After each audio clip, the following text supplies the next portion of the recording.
Before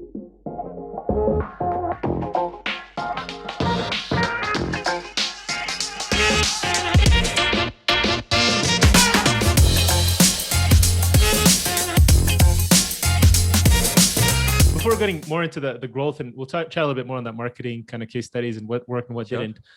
So Andrew, he had a pretty specific problem to solve, and he said, I want to build a specific solution for him. He's just one person, but it wasn't necessarily like define the best business model around.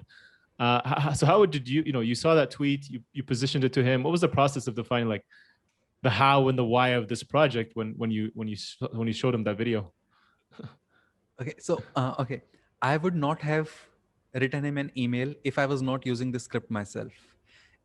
Again, the same thing. If I was unaware of this problem, I would have discounted his problem. So that problem is very precise. Only people who feel that. So this is kind of a realization that one has to have have in their life. When they think inbox is not work, this is one realization. Everybody is talking about inbox zero, inbox zero, inbox zero, which means in our head we believe getting to inbox zero means getting something productive done, which is sometimes it is the case, sometimes it is not the case. But when you realize, hey, this is not the case, I still have more things to do. There's some creative work that I have to do. There's some other things that I have to do, which is apart from this admin work, which is apart from this inbox management. This realization is very important. I had this realization because my inbox started flooding when I was investing before Mailman. And Andrew had this realization.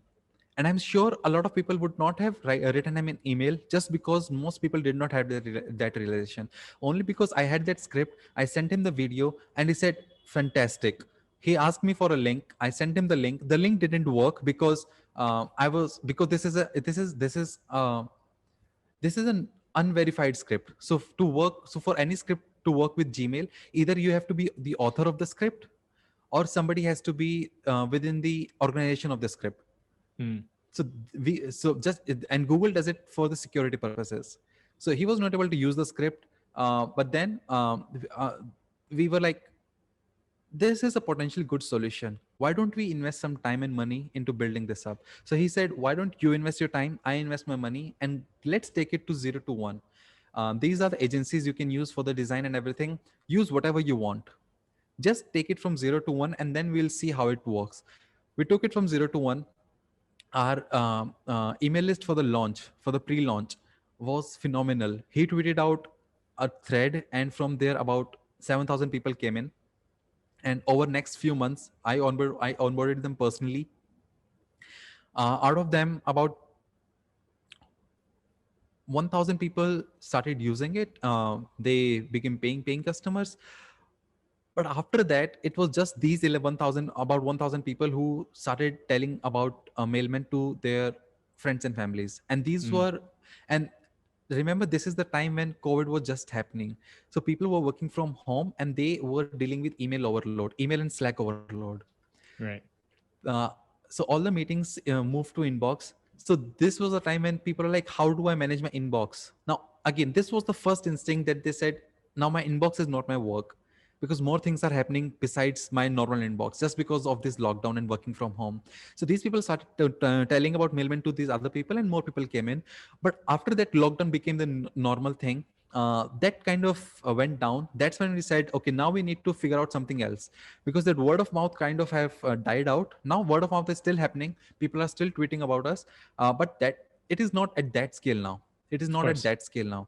So now we have to, so if you look at that Paul Graham's trajectory of a startup, we are like Trough of Sorrow, where we are figuring out how to do, what to do. We are also, to be very honest, we are also questioning, is this the only market? I mean, what if the market itself is very small? But then whenever I talk to some new users, I get to know the market is not small because there are so many users of ours who are just independent Shopify e-commerce business owners. They just have a Shopify store, but one popular Shopify store is driving them nuts because one Shopify store sends you so many notifications and their inbox gets drowned. So I just imagine, hey, there'll be hundreds and thousands of popular Shopify stores. So market is definitely not small. We just have to reach to the right audience in right manner. That is the right current challenge. Yes. Right. So just trying to figure out, I guess, product market fit and seeing who's the right kind of user that you need to focus, the right ICP, and who you guys need to really scale. Yes. Yes. Yeah. Yes. Yes. So just kind of understand. So you guys launched. You said so. You launched. You had the script. Maybe you said about 6 weeks after. You talked to Andrew, and it's been a success so far, right? 7,000 plus users. Yes. Would you say that's still the right amount of time needed to launch effectively? Like, and or would you go back and do things any differently if you could redo it right now? Just for the launch? For the launch, and would you want to build more features into it? Would you done something differently? Would you done anything else to get it out?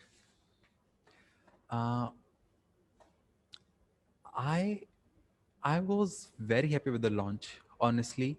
One thing that I might do differently is launch on multiple platforms. So for example, we launched on Andrew's Twitter and Product Hunt, these two communities.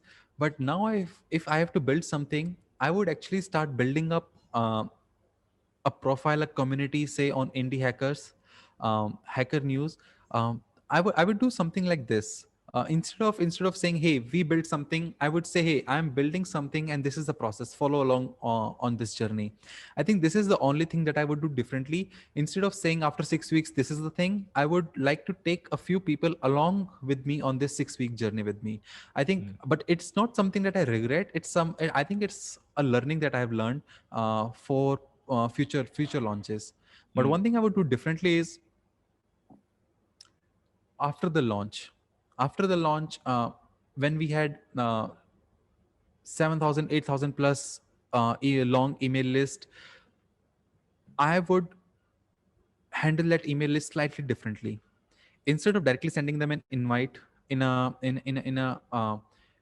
on a rolling basis, I would actually start building a conversation with them. I would send them an invite on email number 3. I would first ask them how they use their inbox so that I could tailor the invite and tailor the benefits that they can get out of the mailman.